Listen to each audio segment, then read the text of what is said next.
Bismillahirrahmanirrahim. Assalamualaikum warahmatullahi wabarakatuh. Selamat berjumpa kembali anak-anakku, para siswa-siswi SMP kelas 9, dimanapun kalian berada. Baik anak-anak, kita masih belajar dari rumah dalam pembelajaran jarak jauh. Oleh karena itu kalian harus tetap semangat dan selalu menjaga kesehatan. Nah, di dalam pembelajaran jarak jauh ini, Bapak akan sampaikan tentang materi luas dan volume kerucut. Oleh karena itu, kalian ikuti dengan sebaik-baiknya, supaya kalian tetap bisa menguasai materi dengan sebaik-baiknya. Nah, oleh karena itu, Bapak berharap kalian bisa memperhatikan tayangan video berikut ini. Bismillahirrahmanirrahim. Assalamualaikum warahmatullahi wabarakatuh. Selamat berjumpa lagi anak-anak sekalian, para siswa-siswi SMP kelas 9. Mari kita lanjutkan pembahasan materi tentang luas dan volume kerucut.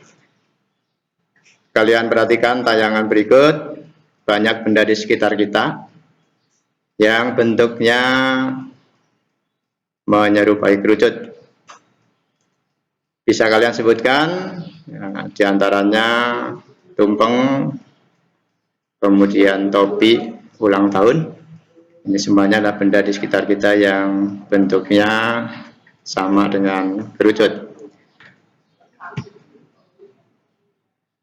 Baik anak-anak, supaya bisa kalian pahami dengan baik, ada baiknya kalian mengingat kembali materi prasyarat tentang hubungan antara sudut pusat, panjang busur, dan luas juring. Ini sudah kalian pelajari di kelas sebelumnya. Nah, dengan perhatikan gambar bahwa sudut AOB, sudut pusat AOB dibanding 360 derajat, itu sama dengan luas juring AOB dibanding luas lingkaran, sama dengan panjang busur AB dibanding keliling lingkaran.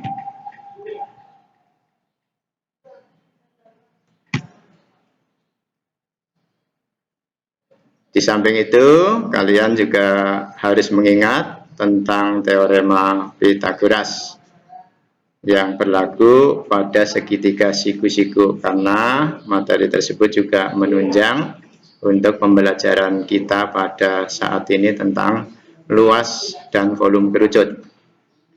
Anak-anakku yang Bapak banggakan, tujuan pembelajaran kita pada saat ini yang pertama adalah siswa dapat menentukan luas permukaan kerucut dan menyelesaikan masalah konstekstual yang berkaitan dengan luas permukaan kerucut secara tepat. Kemudian yang kedua, siswa dapat menentukan volume kerucut dan menyelesaikan masalah konstekstual yang berkaitan dengan volume kerucut secara tepat. Anak-anakku yang Bapak banggakan, mari kita perhatikan unsur-unsur kerucut.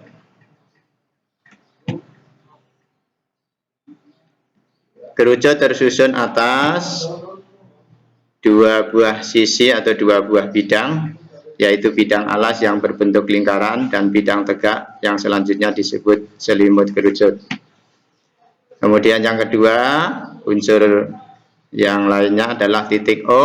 Kalian perhatikan gambar, ada titik pusat lingkaran alas, sedangkan titik T adalah titik puncak kerucut, sehingga OT itu merupakan tinggi kerucut yang dilambangkan dengan T kecil.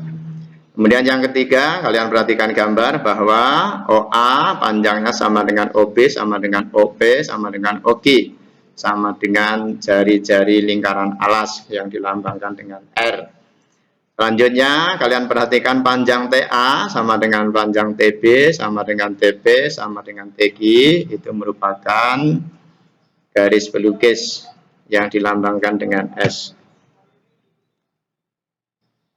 Anak-anakku yang Bapak banggakan, coba kalian perhatikan segitiga AOT yang siku-siku di titik O.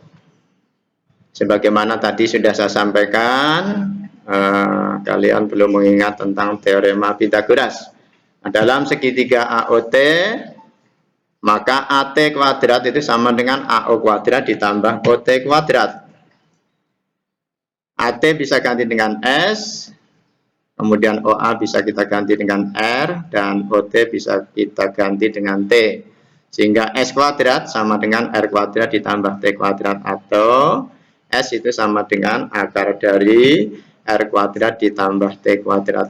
Anak-anakku, selanjutnya mari kita perhatikan tentang jaring-jaring kerucut. Kerucut tersusun atas dua bidang. Jika kerucut tersebut dibuka, maka akan terbentuk jaring-jaring atau bentangan kerucut seperti gambar di bawah ini. Yuk sama-sama kita perhatikan gambar. Dari gambar kerucut secara lengkap dengan unsur-unsurnya, terus kita buka. Yang sisi alas berbentuk lingkaran kita buka. Kemudian yang sisi lengkung atau selimut kerucut kita buka, sehingga bentuknya menjadi bagian dari lingkaran besar yang pusatnya adalah T, sedangkan jari-jari lingkaran T-nya adalah S. Dimana kalian tahu bahwa S tadi adalah garis pelukis dalam hal kerucut. Nah, dalam hal lingkaran ini, lingkaran T, S itu adalah jari-jari lingkaran besar. Nah, kalau kita perhatikan panjang busur yang bergaris tebal itu adalah 2 PR. Di mana 2 PR itu kalian tahu didapat dari keliling lingkaran yang semula dari kerucut tersebut. Nah, anak-anakku yang Bapak banggakan,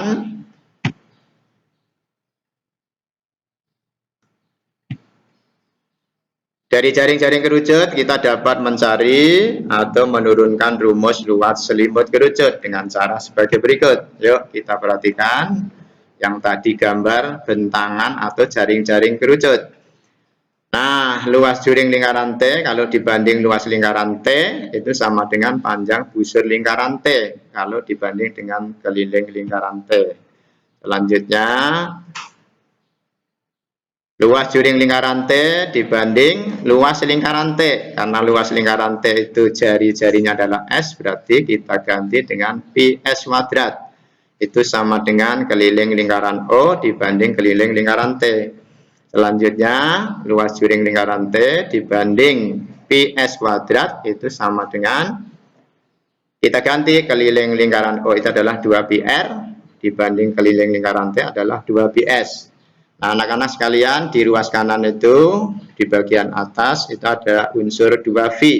Kemudian di bagian bawah juga ada unsur 2P. Maka yang 2P ini kita bagi, sehingga tinggal R per S. Nah, selanjutnya anak-anak sekalian, luas juring lingkaran T dengan sistem perkalian silang, maka kita dapatkan PS kuadrat R dibagi S. Nah, karena di ruas kanan itu ada bagian atas adalah S kuadrat, bagian bawahnya adalah S, maka S-nya bisa kita bagi. Sehingga luas lingkaran T itu sama dengan PRS. Karena luas juring lingkaran T itu sama dengan luas selimut kerucut, maka kita dapatkan rumus bahwa luas selimut kerucut sama dengan PRS. Nah, anak-anakku,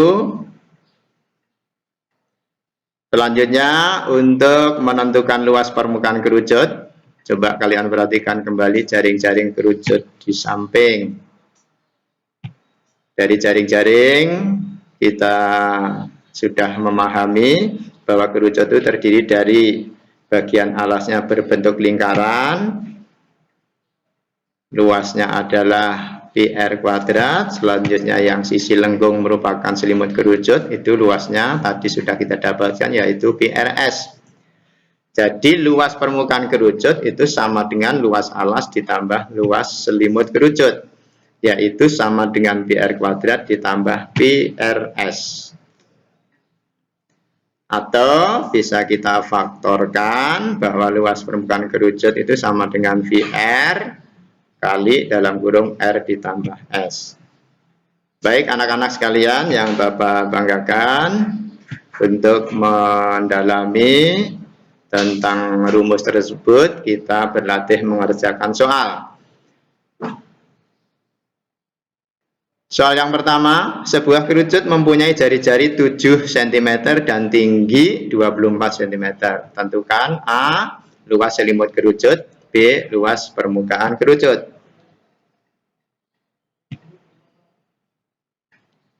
Jawab sambil memperhatikan gambar yang ada. Yuk. Diketahui kerucut R-nya sama dengan 7 dan T-nya sama dengan 24 cm. Karena luas selimut kerucut itu sama dengan BRS, maka kita cari dulu nilai S atau garis pelukis. Dengan menggunakan rumus yang ada, teorema Pythagoras, maka S sama dengan akar dari R kuadrat ditambah T kuadrat. S sama dengan akar dari 7 kuadrat ditambah 24 kuadrat. S sama dengan akar dari 49 ditambah 576. S sama dengan akar dari 625. Dan hasilnya S sama dengan 25 cm. Maka luas selimut kerucut yang rumusnya adalah PRS. Kita substitusi, V-nya adalah 22/7 dikali R-nya 7 dan S-nya adalah 25. Setelah kita bagi 7, tinggal angka 22 dikali 25, hasilnya adalah 550. Jadi luas selimut kerucutnya adalah 550 cm persegi. Untuk menjawab pertanyaan yang B, tentukan luas permukaan kerucut. Ya, kita gunakan bahwa luas permukaan kerucut itu sama dengan PR dikali dalam kurung R ditambah S. V-nya kita substitusi, yaitu 22/7, R-nya 7, kemudian dikalikan dalam kurung R-nya 7 ditambah S-nya 25. Nah, yang angka 7 kita bagi, tinggal angka 22 dikali 32. Hasilnya adalah 704. Atau dengan cara yang lain, bahwa luas permukaan kerucut sama dengan, karena kerucut itu terdiri dari 2 unsur, yaitu yang bagian alas berbentuk lingkaran adalah PR kuadrat, dan yang bagian lengkungnya adalah selimut kerucut, yaitu PRS. Kita substitusi, V-nya 22/7 kali 7 kuadrat ditambah 550. Karena sisi lengkung yang merupakan selimut kerucut tadi sudah kita dapatkan, yaitu 550. Sehingga hasil akhir kita dapatkan luas permukaan kerucut sama dengan 154 ditambah 550 sama dengan 704. Anak-anak sekalian, kita dapatkan luas permukaan kerucut tersebut adalah 704 cm persegi.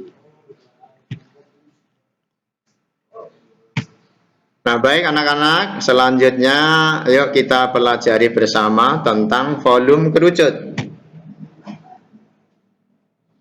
Nah, kerucut itu dapat dipandang sebagai limas dengan alas lingkaran. Coba kalian perhatikan tayangan berikut ini. Dari gambar yang pertama itu adalah limas yang alasnya berbentuk segitiga beraturan. Kalau kita kembangkan, gambar yang kedua itu adalah limas yang alasnya berbentuk segi empat beraturan. Kemudian kita kembangkan lagi gambar yang ketiga,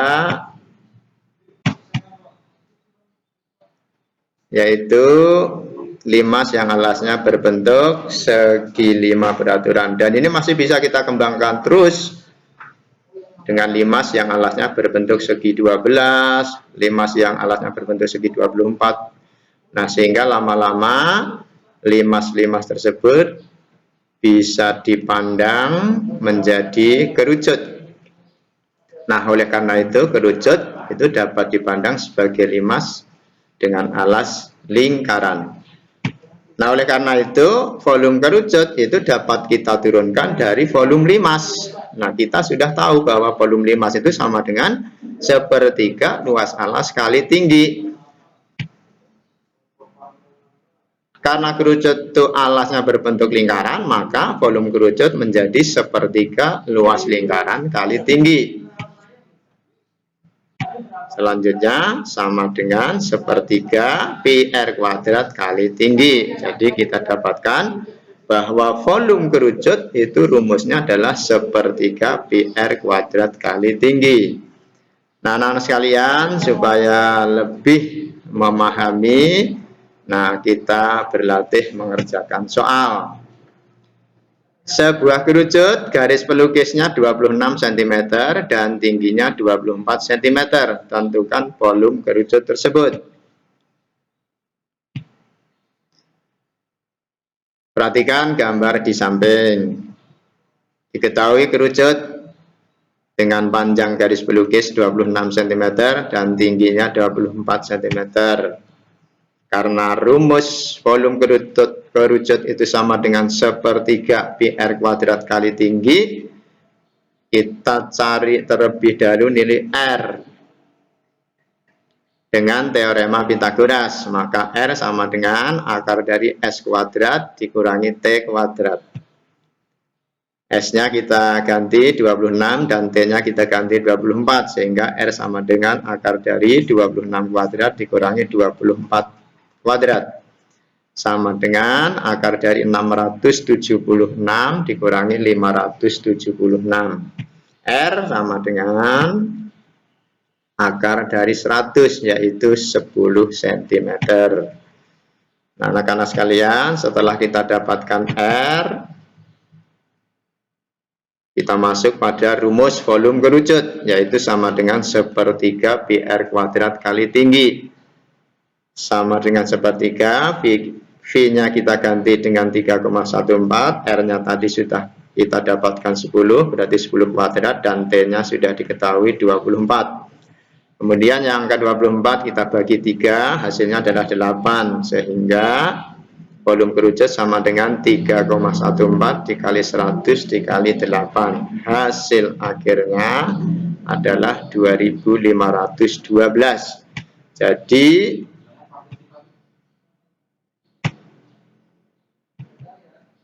volume kerucutnya adalah 2512 cm kubik. Nah, anak-anak sekalian, demikian tadi pembahasan atau pembelajaran tentang luas dan volume kerucut. Mudah-mudahan kalian bisa memahami, mengerti dengan baik, dan kalian bisa mencoba mengerjakan soal-soal latihan yang ada, baik dari LKS maupun dari buku referensi lainnya, buku paket dan sebagainya. Selamat mencoba mengerjakan soal-soal, semoga sukses. Jaga kesehatan selalu, semoga kita tetap sehat dan tetap semangat. Saya akhiri, wabillahi taufik wal hidayah. Assalamualaikum warahmatullahi wabarakatuh.